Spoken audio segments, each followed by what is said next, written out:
Some viewers may find the following video disturbing. Viewer discretion is advised.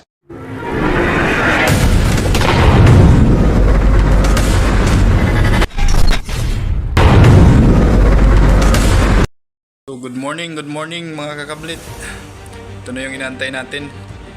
Ito yung unit na order natin galing Tarlac. Ito ay isang GC Mag Classic version 2. Ito yung matagal na nating inaantay. Made in Tarlac, gawang Philippines. Classic version 2 na GC Mag by Gilbert Philippi or Sir Darrell Joel Darrell Philippi. Ang ganda ng unit mga kakablet. Yan siya. I-review natin to mga kakablet. Titingnan natin yung isa-isa.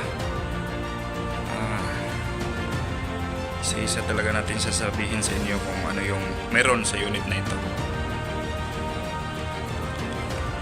Ito ay naka CF tank na 0.5 na CF tank 0.5 liters.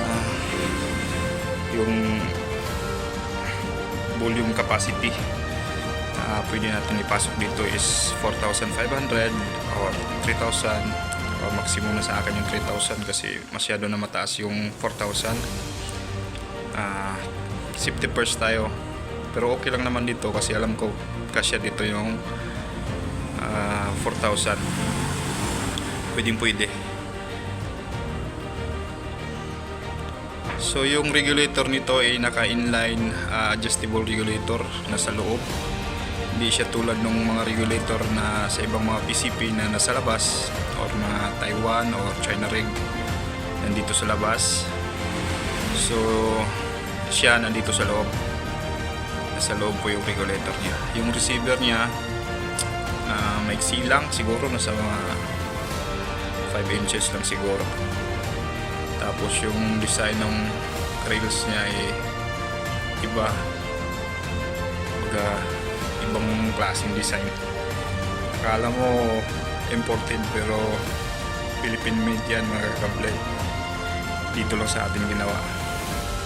Yung mga gawang Indo na mga PCP malayong-malayo dito mga kakablet. Tapos yung price nito is almost the same lang. Kung kuha kayo ng Indo at saka ito ay dito na kayo. At saka ito yung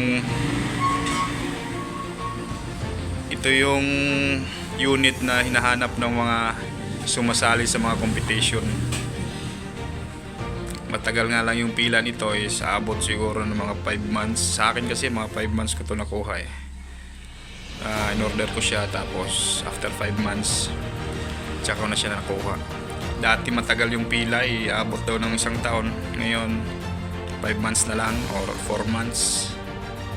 Meron na kayong unit na ganito kaganda mga kakablit.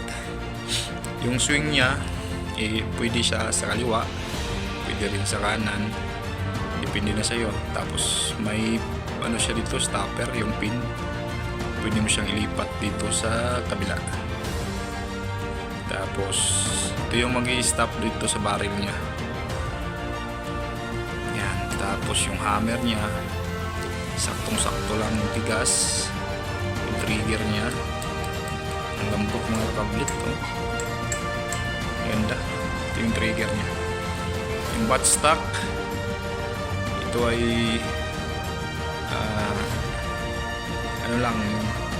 dalawa kasi yung klase ng buttstock. May sporter at saka yung bench rest. Ito sporter lang to.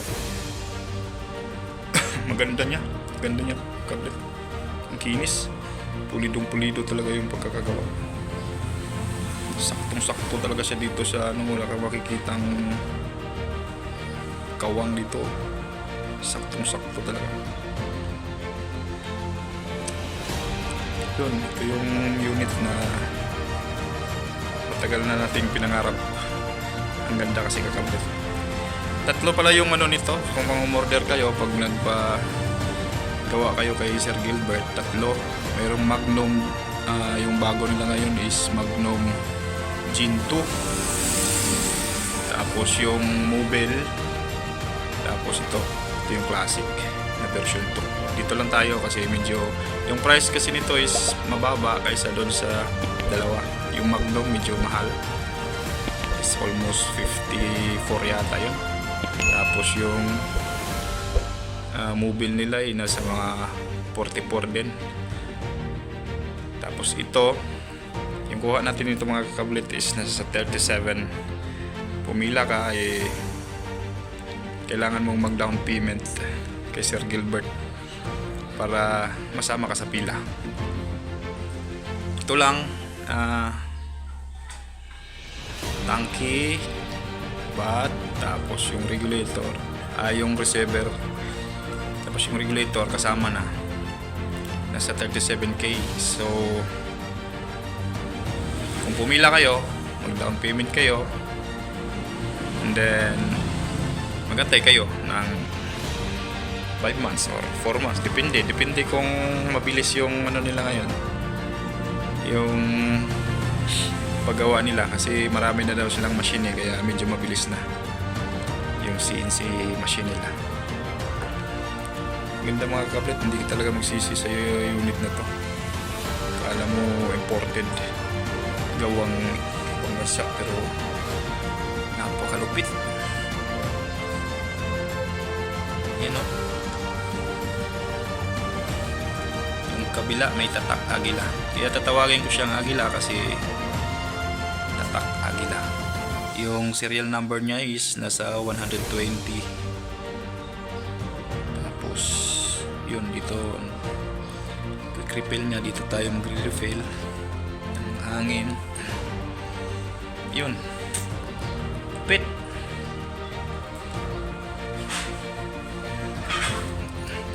Tingnan nyo naman mga kakablit.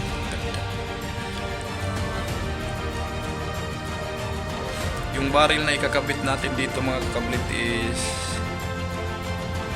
barrel na mga champion. Alam nyo na siguro yung ibig ko sabihin noon, sikat na barrel yun ngayon. Yun ang ikakabit natin dito. Although na-receive ko na rin siya, mga bukas i-ano ko na, ikakabit ko siya dito. Titingnan natin kung ano magiging itsura siya. Itsura niya kung mayroon na siyang barrel ng mga champion. Yan. Hindi kayo magsisisi mga kakablit kung pipila kayo nito. Malayo yung mga Indomate nito mga kakablit. Wala ka ng sakit sa ulo nito. Tsaka anytime pwede mo makontak si Sir Jewel para magtanong ka kung halimbawa may problema. Anytime mo siyang makakontak, magre-reply siya kaagad. So yun, bukas lalagyan natin ng barrel to. Ngayon i-review ko lang muna siya para ipakita ko sa inyo kung gaano siya kaganda, gaano siya kalupit. Yung mga kakablit to, classic version 2. So salamat mga kakablit, sana lagi nyo akong suportahan sa aking bagong channel. Bago pa lang, ngayon lang ako nag-upload ng mga videos yung na-receive ko na to. So like, share, and subscribe. Sana suportahan nyo ako palagi. Sa susunod na mga araw i-test natin siya. Susubukan natin kung gaano kalupit yung tama nito. So salamat mga kakablit. Kita-kits tayo sa susunod na mga videos. So yun lang. Bye bye.